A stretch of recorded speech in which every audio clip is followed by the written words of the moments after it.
बिस्मिल्लाहिर्रहमानिर्रहीम।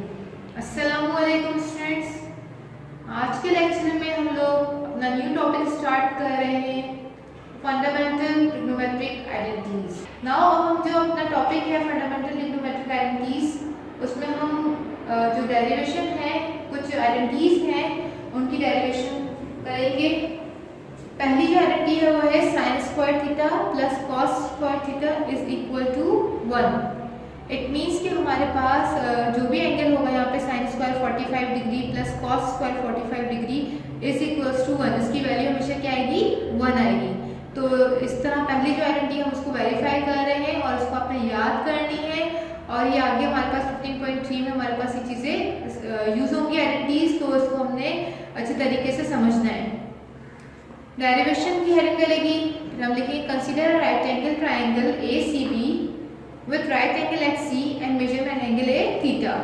हम फिगर हमारे पास है ACB जिसमें C पे 90 डिग्री है और measurement angle A theta given है। तो आपको पता है ये बात कि opposite side of theta angle क्या होती है? Perpendicular. Adjacent side of angle क्या होती है? बेस। और अपोजिट साइड ऑफ 90 डिग्री क्या होती है? हाइपोटेन्यूज। ठीक है स्टूडेंट्स, तो आपने एक फिगर को कंसीडर करना है, ACB नाम दिया और साइड्स के नाम दिए और एंगल ए थीटा गिवन है। अब हम इसके थ्रू, आपको पता है साइड्स में जब भी हम काम करते हैं तो हम क्या यूज करते हैं? पाइथागोरस थ्योरम यूज करते हैं। तो पाइथागोरस थ्योरम हमें ऑलरेडी पता है, hypotenuse square is equal to base square plus perpendicular square होता है। फिर हमें पता है कि hypotenuse C square is equal to B square के बराबर है बेस और परपेंडिकुलर A स्क्वायर के बराबर है। अब इसके बाद जो हमें डेरिवेशन आपके पास आएगी तो आपको क्या चीज करनी है? आपको इसके लिए एक मेथड बताया जा रहा है। ऊपर देखिए आइडेंटिटी में इज इक्वल टू 1 आ रहा है। इट मीन्स ये A square B square is equal to C square लिखा हुआ है। आप देख सकते हैं इज इक्वल टू के बाद आपको क्या नजर आ रहा है? 1 नजर आ रहा है। तो हम इस इक्वेशन में कौन सी ऐसी वेरिएबल से डिवाइड करें, कौन सी ऐसी साइड से डिवाइड करेंगे कि जहां पे इज इक्वल टू के बाद 1 आ जाए। यहाँ पे इज इक्वल टू के बाद आपको क्या नजर आ रहा है? C स्क्वायर नजर आ रहा है। तो इट मींस C स्क्वायर को अगर हम C स्क्वायर के साथ डिवाइड करेंगे तो हमें 1 रिजल्ट मिल जाएगा। डन। आप ये आइडेंटिटी से थोड़ा सा आइडेंटिफाई करेंगे कि इज इक्वल टू के बाद 1 आ रहा है तो मुझे किससे डिवाइड करना है? C स्क्वायर से डिवाइड करना है।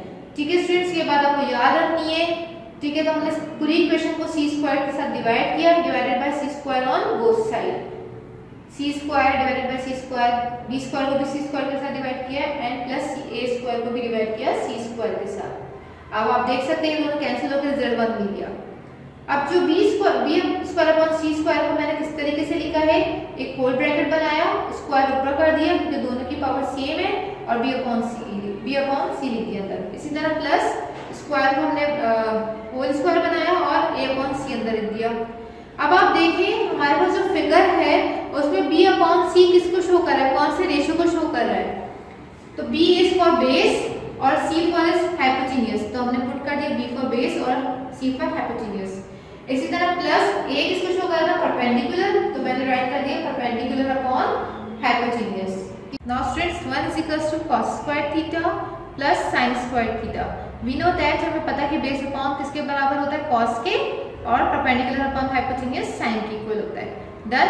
अब हमने किस तरीके से लिखा? ये जो स्क्वायर है मैं आपको पहले भी एक्सप्लेन कर चुकी हूँ कि हम थीटा पे नहीं लगाएंगे, ये cos के ऊपर आएगा s के ऊपर, तो स्क्वायर इधर आएगा। इसी तरह sin पे भी हमारे पास थीटा पे एंगल पे स्क्वायर नहीं आएगा, n पर आएगा। ठीक है, तो sin स्क्वायर थीटा पढ़ा जाता है। अब इसको किस तरीके से लिखिए? और sin square theta plus cos square theta is equal to 1। तो हमने जो हमारे पास जो डेरिवेशन थी वो प्रूव हो गई है। ठीक है, तो हमने क्या काम किया इसके अंदर? जब हमने ये वाली डेरिवेशन की is equal to 1, sin square theta plus cos square theta is equal to 1, तो हमने किससे डिवाइड किया था? C स्क्वायर से। इसी तरह बाकी हमारे पास और भी डेरिवेशन है तो उसको भी देख लेते हैं हम लोग। नाउ स्टूडेंट्स हमारी सेकंड आइडेंटिटी है tan square theta plus 1 is equal to sec square theta. अब हमारे पास इस डेरिवेशन में हम किस तरीके से काम करेंगे? हमारे पास पूरी डेरिवेशन की वर्डिंग यहाँ तक same as it is previous one ही है, सिर्फ हमारे पास जो चेंजिंग होगी वो इस हिस्से में होगी। ठीक है स्टूडेंट्स, तरीकेकार पूरा वही है, फिगर भी वही है, सेम वही है। हमने पाइथागोरस थ्योरम यूज किया है, C square is equal to B square plus A square. अब इसमें हम क्या काम करेंगे? ये देखिए आपने बात याद रखनी है। अब यहाँ पे सेक स्क्वायर थीटा लिखा हुआ है, आप ये नोट करें, यहाँ पे क्या है, सेक स्क्वायर थीटा। अब सेक स्क्वायर थीटा का रेशियो क्या होता है, hypotenuse upon base, hypotenuse upon base. तो आप देखिए मुझे सेक बनाना है इसको, तो किससे डिवाइड करूंगी, इज इक्वल्स टू के बाद वाली जगह पे मुझे लेकर आना है सेक स्क्वायर। तो सेक स्क्वायर का रिलेशनशिप हाइपोटेन्यूज अपॉन बेस होता है। तो बेस में हमारे पास जो नीचे आ रहा है उससे हम डिवाइड करेंगे। तो यहाँ पे कौन सी वैल्यू नजर आ रही है आपको, बेस b नजर आ रहा है। इट मींस पूरी इक्वेशन को मुझे किससे डिवाइड करना है, b से डिवाइड करना है, b स्क्वायर से डिवाइड करना है। दोबारा से अपनी बात रिपीट कर रही हूँ, आप इज इक्वल्स टू के राइट साइड वाला पार्ट देखिए, उधर क्या नजर आ रहा है आपको, sec square theta. Sec square theta में आपने देखा कि हमारे पास जो रेशियो है वो हाइपोटेन्यूज अपॉन बेस है। तो बेस हमारे पास b को शो कर रहा है, तो हमने पूरी इक्वेशन को किससे डिवाइड करना है, b स्क्वायर से। ठीक है स्टूडेंट्स, तो अब देखिए मैंने इक्वेशन को b स्क्वायर से डिवाइड किया, तो c square upon b square upon b square plus a square upon b square हो गया। अब आप देख सकते हैं यहाँ पर c अपॉन b को मैंने whole square is equals to ये 1 हो गया plus a upon b whole square हो गया, डन। अब आपको पता है c अपॉन b किसके इक्वल होता है, हाइपोटेन्यूज अपॉन बेस के। ठीक है स्टूडेंट्स, ये 1 आ गया प्लस इसी तरह हमारे पास a upon b, a perpendicular को शो कर रहा है फिगर में और बेस फॉर b। ठीक है, तो b हम की जगह हमने बेस पुट कर दिया। अब आपको रेशियोस पता है हाइपोटेन्यूज अपॉन बेस का क्या होता है, सेक स्क्वायर। ठीक है स्टूडेंट, ये होल स्क्वायर ऊपर ब्रैकेट पे ये स्क्वायर है, is equals to 1 plus perpendicular upon base किसके इक्वल होता है, tan के और होल स्क्वायर। अब हमने स्क्वायर खोलेंगे तो सेक के ऊपर स्क्वायर आ गया, सेक स्क्वायर थीटा हो गया is equals to 1 plus tan square theta, और इसको मैंने किस तरह चेंज करके लिख दिया, 1 plus tan square theta plus 1 is equals to sec square theta, जो हमारी ये डेरिवेशन थी। तो ठीक है स्टूडेंट्स, आपको ये बात ध्यान में रखनी है, जहां जहां हमने मैंने राइट साइड पे काम किया, जहां पे इज इक्वल्स टू के बाद वाली सिंगल वैल्यू पे काम किया। इससे पहले 1 था तो मैंने 1 को देखते हुए काम किया था, 1 लेकर आना है तो इज इक्वल्स टू पे c स्क्वायर था तो मैंने c स्क्वायर से डिवाइड किया था। अब यहाँ पे सेक स्क्वायर, तो सेक स्क्वायर बनाने के लिए इसके रेशियो को देखा और फिर मैंने इससे डिवाइड कर दिया उसकी अपॉन वाले डिनोमिनेटर से। इसी तरह हमारे पास थर्ड आइडेंटिटी जो है, लास्ट आइडेंटिटी, उसको भी देख लेते हैं हम लोग। नाउ स्टूडेंट्स, हमारे पास थर्ड फंडामेंटल ट्रिग्नोमेट्रिक आइडेंटिटी है 1 plus cot square theta is equals to cosec square theta. अब आप इधर देख सकते हैं हमारे पास इज इक्वल्स टू के बाद क्या है, cosec। तो cosec का रेशियो देखिए हम लोग क्या होता है, हाइपोटेन्यूज अपॉन परपेंडिकुलर। ठीक है, तो आपने इस इक्वेशन को परपेंडिकुलर हमारे पास फिगर में a से शो कर रहा है। ठीक है, जो डिनोमिनेटर में आ रहा है परपेंडिकुलर a, उससे हम इस इक्वेशन को डिवाइड करेंगे। देखिए पूरी derivation same as it is above है। Consider a right angle triangle ACB with right angle at C and measurement angle A theta. By using Pythagoras theorem, hypotenuse square is equals to base square plus perpendicular square. C square is equals to B square plus A square. Now अब हमने किससे divide करना है, A square से divide करना है। तो पूरी इक्वेशन को A square से डिवाइड किया हम लोगों ने, तो C square upon A square is equals to B square upon A square plus A square upon A square। अभी कैंसिल होकर रिजल्ट 1 और हमने इसके ऊपर होल स्क्वायर कर दिया। अब आप चेक कर सकते हैं कि c अपॉन a किसके इक्वल होता है, हाइपोटेन्यूज अपॉन परपेंडिकुलर, और b अपॉन a किसके इक्वल है, हमारे पास बेस अपॉन परपेंडिकुलर के। ठीक है, तो इसका रेशियो क्या है हाइपोटेन्यूज अपॉन परपेंडिकुलर का, दैट इज cosec थीटा, और base upon perpendicular is equal to cot theta. ठीक है स्टूडेंट्स, हम इसकी वैल्यू पुट कर देते हैं, तो cosec थीटा आ गया, यहाँ पे cot थीटा आ गया प्लस 1। अब इसके ऊपर हम स्क्वायर हटा देते हैं, तो cosec square theta is equal to cot square theta plus 1, और इस ट्रिग्नोमेट्रिक रेशियो को किस तरीके से लिख सकते हैं, तो 1 plus cot square theta is equal to cosec square theta.